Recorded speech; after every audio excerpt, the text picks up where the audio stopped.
The USA won, Belgium 4. And I got this prediction right in terms of the result. Not the scoreline, but the result. After what Belgium did against Senegal, I knew these dudes had gotten their mojo back. They had found their feet at the World Cup after looking like Bambi on ice earlier in the tournament. They look lost. They look clueless. But that game against Senegal, where their back was against, even the game against New Zealand, the New Zealand game and the Senegal game, when New Zealand, they needed to score a lot, and then Senegal game, 2-0, 5 minutes left, came back. I'm like, you can't trust this Belgium team after that. This team, Rudy Garcia figured things out. Something clicked in his head. Something clicked in Rudy Garcia's head, and he's like, okay, I got this. I found a formula. I figured out my best 11. I figured out what I need to do going forward. And Belgium went from being on the fraud watch. Yes, I put them on the watch list for being frauds,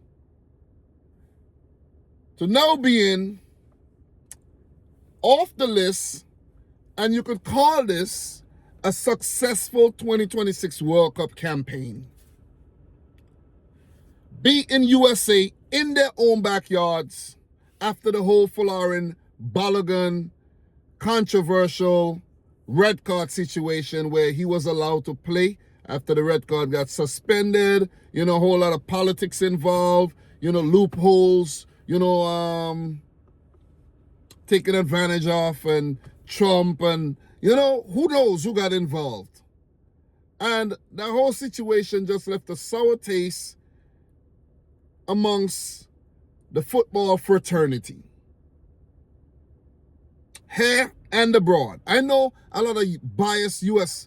men's national team fans probably look past the whole everything and just say, yeah, Balogun's going to play. Listen, Balogun put more pressure on himself. Balogun had a good game. I'm not going to say he didn't have a good game. He had a good game. He held up play. He was fouled. Malik Tillman put away the free kick. Balogun did not get enough service. If Balogun received more service, it could have been something different. But who knows? Maybe if he didn't play, the U.S. would have played better. Who knows, man? But, we're just talking in hindsight right now. But this was the USA's worst match of the World Cup. Worst. I don't know if the occasion was too big for the USA, playing their 5th match at a World Cup. I don't know what it was, man. I don't know if their heads wasn't there, because all 4 of these goals scored by Belgium could have been prevented. There was nothing spectacular about any of these goals scored by Belgium. And that's just my opinion. It could have all been prevented. Every single one of them. Kudos to Belgium. They did what they had to do. But it was the incompetencies of the USA's defense, the midfield, switching off, being flat-footed and lethargic. And basically, it's like they were in a dream. Like when you're in a dream and you want to run and you can't run. You feel like you're running in freaking quicksand. But you know to yourself, yo, I could run fast. But you just barely. That's how the USA looked on the day. The first goal, switched off. Raskin linking up with De Ketelaere, bomb in the back of the net. Everyone was shook. Because it was like the USA started positively. It was a positive start without any real threat going forward. Not much threat. Thibaut Courtois hardly had anything to do. The USA, in terms of stats, guys, the USA had 6 shots at goal with 2 on target. The Balogun save at the end, and another one, I can't remember the other one, but the other one was the Malik Tillman goal. That's it. That is it. And that's not good enough. That's not good enough in a round of 16.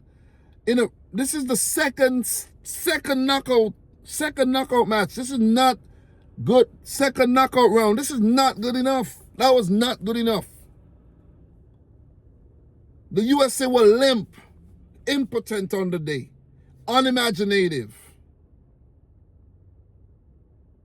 It was like they were inferior to Belgium. And first of all, I got to give Rudy Garcia a lot of credit here. If you check the 11 that he started, is the 11 is the players that really fought back against Senegal. Luka Bakio getting his first start, I think. Raskin coming in after he started after coming off the bench and doing well. Let me see. I think Onana started this game as well. He didn't start the last game. And Goy came back in. So those changes, notably leaving out Kevin De Bruyne and Jeremy Doku from the start and Romelu Lukaku, just shows you that Rudy Garcia figured things out and he said, this is what I'm going to do. This is what I'm going to do. I'm going to put these players on. These guys are runners. These guys are going to press. These guys are going to be high energy.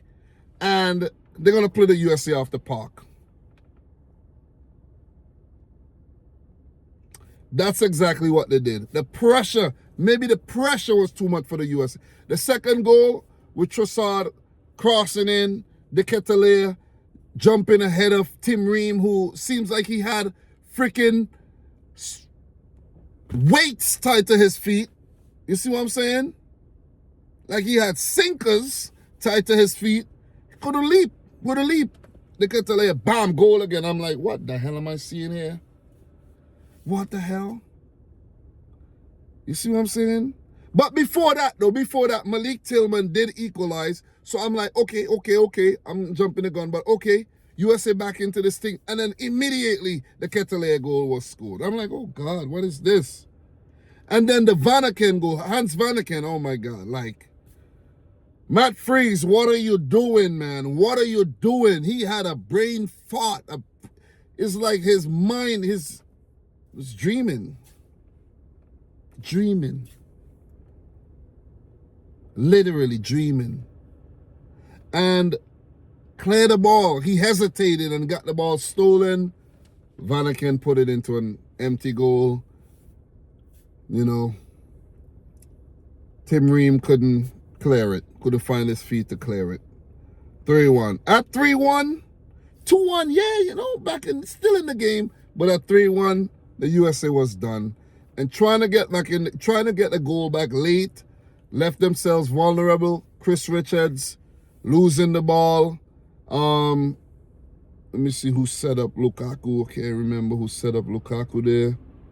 But Lukaku was set up by, I think that was Vanaken, setting up Lukaku. And Lukaku just slotting it in the back of the net. That may have been, I think that was definitely Vanaken with the assist.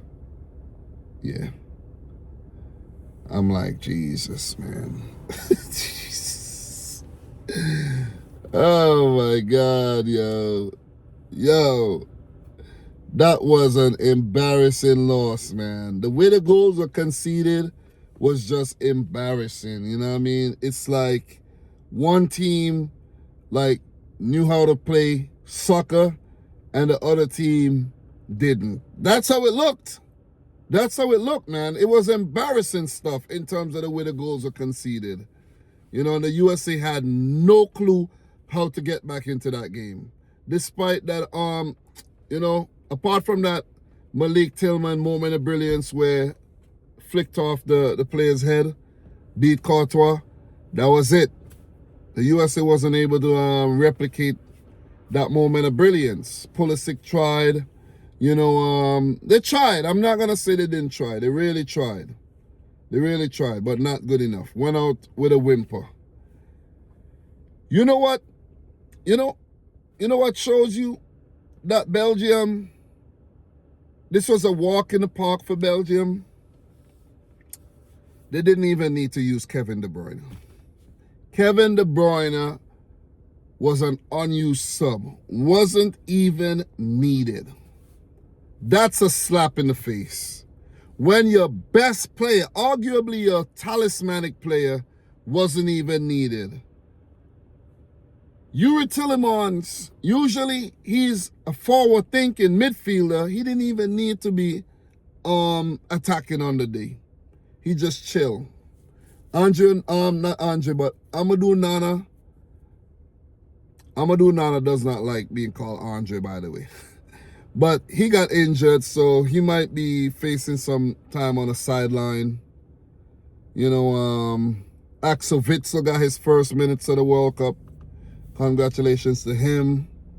And Rudy Garcia and Belgium book a place in the quarterfinals against Spain. They can beat Spain. They can beat Spain. They can beat Spain. You know, Spain haven't conceded all World Cup, but they could trip up Spain.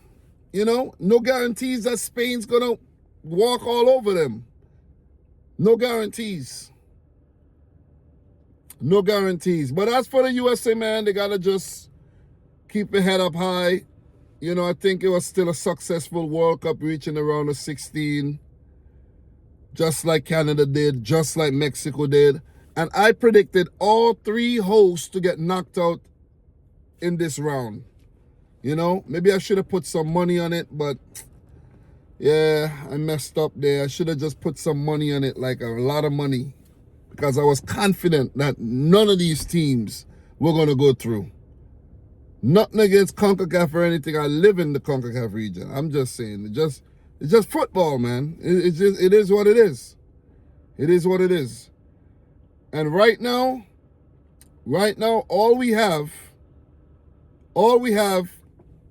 in the quarterfinals is one African team, and all the other teams are European teams.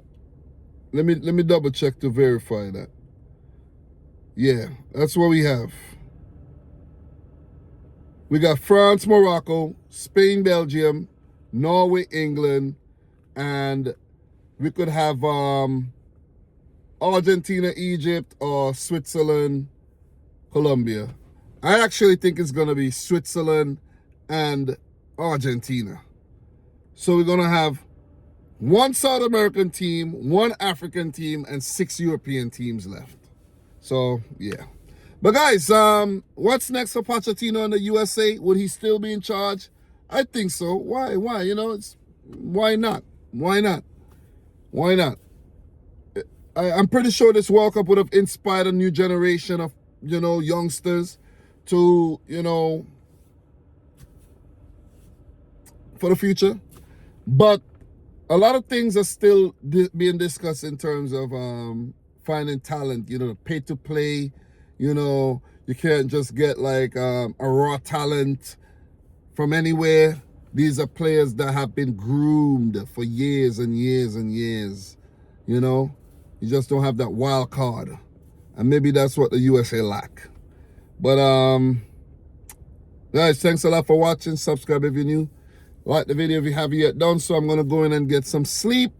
We got the last set of round of 16 matches tomorrow.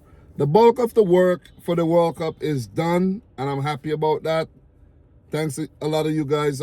Thanks to everybody who supported the channel. I'm going to keep making these videos. But the bulk of the work is done. Tournament is winding down. And it was fun. It was fun. You know, but yeah. But guys, thanks a lot. Subscribe if you like the video if you have yet done so. And until my next one, peace out. Rich Squad. Guys, see you tomorrow.